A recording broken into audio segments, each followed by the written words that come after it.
Assalamualaikum warahmatullahi wabarakatuh. Selamat pagi Sobat Depati. Badan kekar umurnya tua, bawa pedang bukanlah petani. Apa kabar sahabat Depati semua? Mari kita mulai podcast hari ini. Selamat pagi semua Sobat Depati. Bertemu lagi dengan saya Dr. Bagus Triwayudi dalam podcast Depati pada pagi hari ini. Dalam rangka memperingati Hari Kesehatan Nasional ke-59 dan Hari Jadi Rumah Sakit Umum Daerah Depati Bahrin ke-53, kita akan berbincang pada pagi hari ini mengenai cari tahu tentang geriatri dan penyakitnya yang akan ditemani oleh salah satu dokter spesialis penyakit dalam di Rumah Sakit Umum Daerah Depati Bahrin. Izin dok, memperkenalkan diri. Oke. Bismillahirrahmanirrahim. Assalamualaikum warahmatullahi wabarakatuh. Selamat pagi, salam kenal. Saya Dr. Dameria Astari, spesialis penyakit dalam. Baik, terima kasih dokter. Nah dok, kita pagi hari ini akan bahas tentang geriatri.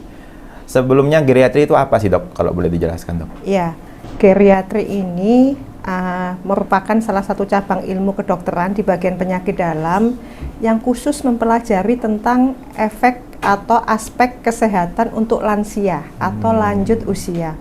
Siapa sih yang lansia itu? Lansia itu adalah seseorang yang berumur lebih dari 60 tahun.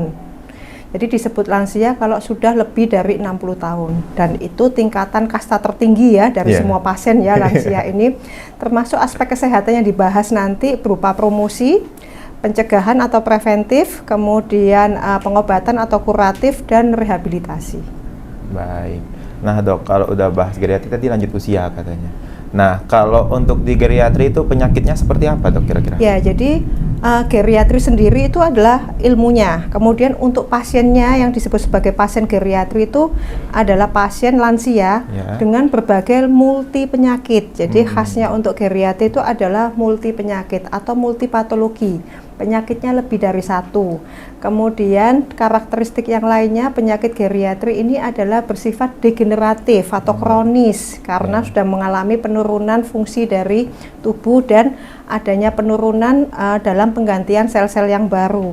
Selain kronik, degeneratif, kemudian multipatologi, karakteristik penyakit geriatri yang lain adalah tidak khas. Artinya tidak jelas seperti penampakan penyakit pada orang dewasa muda.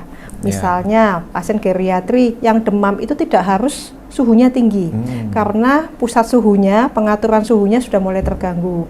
Kemudian untuk pasien-pasien geriatri yang mengalami dehidrasi itu juga tidak sejelas pasien-pasien pada saat dewasa muda.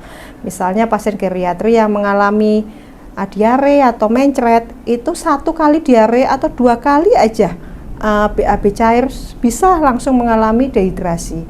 Berbeda dengan pasien dewasa yang mungkin harus dengan muntah-muntah dulu, kemudian harus dengan mencret berulang, kemudian baru mengalami dehidrasi. Jadi penampakannya tidak khas. Kemudian yang paling penting lagi adalah untuk pasien geriatri harus mempertimbangkan efek fungsional. Jadi untuk pasien-pasien yang selain geriatri itu aspek fungsional itu tidak dikaji, tapi untuk pasien geriatri kita kaji aspek fungsionalnya, itu termasuk kondisi untuk kemandirian atau untuk kemampuan melakukan aktivitas sehari-hari. Nah, jadi Sobat Depati tadi sudah dijelasin sepintas ya untuk geriatri. Ini kalau udah kena sakit di lanjut usia itu nggak khas. Jadi kalau misal udah demam itu nggak mesti suhunya 37 ke atas, itu nggak mesti. Kalau diare pun udah sekali 2 kali itu udah bisa masuk kategori untuk penyakit kayak gitu. Nah dok, kalau untuk udah sakit kayak gini terkait di rumah sakit kita dok, pelayanan geriatrinya di Rumah Sakit Umum Daerah Depati Bahrin ini seperti apa dok kira-kira? Ya, jadi sebetulnya sebelum kita ke pelayanan Depati Bahrin, negara itu sudah memikirkan untuk pasien geriatri. Jadi pasien geriatri itu sebetulnya kan semua kita akan menjadi geriatri pada waktunya. Cuma mau sehat atau tidak, atau mau produktif atau tidak, negara itu maunya penduduk kita, warga negara kita, baik yang dewasa muda, yang anak-anak maupun yang geriatri itu kepinginnya bisa produktif. Bahkan untuk angka harapan hidup BPS itu tahun 2014 itu menyatakan untuk perempuan sekitar 73 tahun, kemudian untuk laki-laki 69 tahun. Diperkirakan tahun 2025 angka harapan hidup itu naik menjadi 73,6 tahun.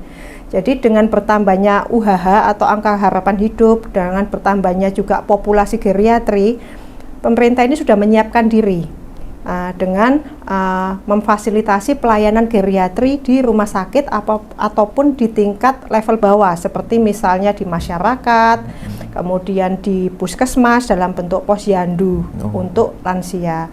Jadi dengan adanya PMK dari pemerintah nomor 79 tahun 2014 tentang pelayanan geriatri di rumah sakit, hampir semua rumah sakit sudah menyelenggarakan pelayanan geriatri. Untuk tingkatan pelayanan geriatri itu ada 4, yaitu tingkat sederhana, lengkap, sempurna, dan paripurna. Kebetulan di rumah sakit kita Depati Bahri ini pelayanan geriatrinya adalah tingkat lengkap. Tingkat lengkap itu terdiri dari rawat jalan, kemudian rawat inap yang sifatnya akut, dan kunjungan rumah atau home care. Jadi pelayanan geriatri di rumah sakit Depati Bahri ini sudah kita mulai sejak awal tahun.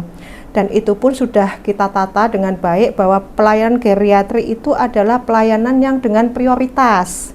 Jadi pasien-pasien geriatri dalam menjalani pelayanan di rumah sakit Depati Bahri itu akan mendapatkan prioritas. Untuk rawat jalan, dia akan diurutkan di bagian depan atau fast track gitu. Demikian juga dalam pengambilan obat. Nah, itu juga nanti tidak perlu menunggu lama karena dia di fast track-kan semua dengan prioritas kalau untuk pelayanan geriatri. Demikian juga untuk rawat inap, kami punya bangsal khusus yang untuk geriatri. Jadi tidak dicampur dengan pasien-pasien yang dewasa muda atau pasien-pasien yang dengan infeksi akut. Nah, itu. Kemudian yang untuk kunjungan rumah, kami juga sudah melakukan pelayanan, ada pelayanan untuk home care atau kunjungan rumah. Jadi beberapa pasien yang mungkin di Sungai Liat, untuk informasi juga untuk masyarakat yang di Sungai Liat, masyarakat lansia, kami mempunyai fasilitas kunjungan rumah atau home care yang memang khusus untuk lansia. Jadi kalau memang masyarakat membutuhkan, keluarga bisa menghubungi bagian pendaftaran untuk diteruskan ke bagian home care lansia. Oke, terima kasih dokter. Nah, jadi Sobat Depati tadi sudah dijelasin ya, kalau untuk pelayanan geriatri tingkat RSUD itu untuk Rumah Sakit Umum Depati Bahri termasuk lengkap dok ya, tadi ya? Ya, termasuk tingkatnya sudah tingkat lengkap. Tingkat lengkap. Nah, jadi kalau jangan mikir lagi kayak, aduh mau berobat lama nih. Nah, udah langsung diprioritaskan ke fast track. Jadi nggak perlu lama-lama, langsung prioritaskan dari awal. Jadi pelayanannya pun cepat dan juga tadi ada home care seperti dijelaskan sepintas sama dokter Dameria. Nah, izin dok, udah dijelasin dari geriatri itu apa sampai pelayanannya seperti apa di rumah sakit. Untuk kesimpulannya mungkin bisa dok dibahas dok. Jadi geriatri ini memang ilmu yang khusus untuk mempelajari aspek kesehatan lansia. Jadi kesehatan lansia ini penting sekali karena negara kita kepingin, bahkan kita pun juga ingin, kita sendiri juga ingin suatu saat kalau kita lansia, kita inginnya lansia yang sehat. Lansia yang mandiri, lansia yang produktif, dan lansia yang bahagia. Nah, jadi mandiri itu dalam bentuk apapun, dalam bentuk fisik, dalam bentuk aspek ekonomi ataupun sosial. Jadi ada beberapa yang memang harus kita siapkan untuk pelayanan geriatri. Jadi untuk pasien-pasien geriatri atau pasien-pasien lansia yang memang sedang sakit, ya kita upayakan supaya komplikasi itu tidak mengganggu angka kemandiriannya. Dan pasien-pasien geriatri yang sehat atau lansia yang sehat kita upayakan untuk bisa tetap produktif dan mandiri sehingga tidak merasa menjadi beban untuk keluarga dan masyarakat. Oke. Baik Sobat Depati, udah dijelasin ya dari awal sampai akhir tentang geriatri dengan Dr. Dameria. Sebelumnya terima kasih dok, udah atas ilmu yang sudah dibagikan pada pagi hari ini. Saya izin menutup dok ya dengan sebuah pantun. Burung dara burung cendrawasih, cari dulu di Papua. Cukup sekian, terima kasih. Semoga bermanfaat untuk kita semua. Wassalamualaikum warahmatullahi wabarakatuh. Selamat pagi.